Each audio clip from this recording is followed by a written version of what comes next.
du coup, tu as fait face à différentes difficultés quand même.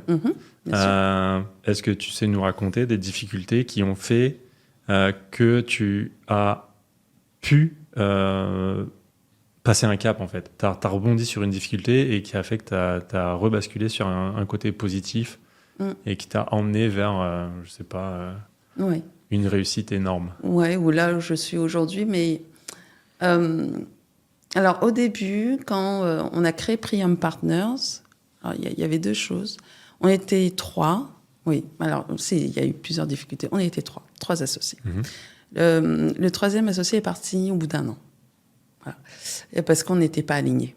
Et donc ça a été 2 ans de procès. Ça a été très compliqué.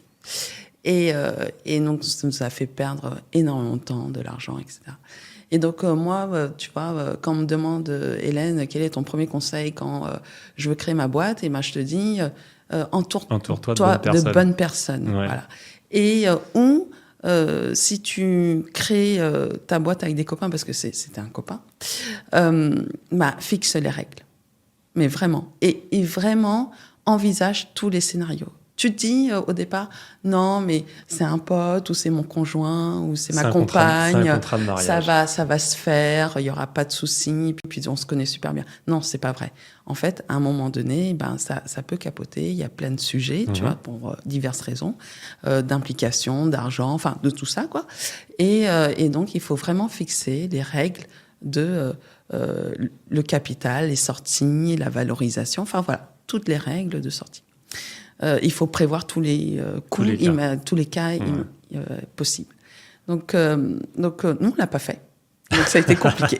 Ça a été super compliqué. Donc, et puis, ça a été compliqué parce que c'était un copain. Et donc, voilà, relationnellement, personnellement, ça a été une rupture. Tu as une cassure non seulement professionnelle, mais du coup amicale aussi qui se crée. Affectif et amical. Bien sûr. Bien sûr. Donc ça, il y a eu ce premier sujet.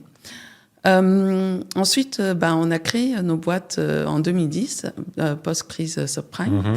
Et à cette époque, déjà, toutes les banques fermaient les référencements. Donc, nous, on a signé un premier contrat avec BNP en direct. Génial.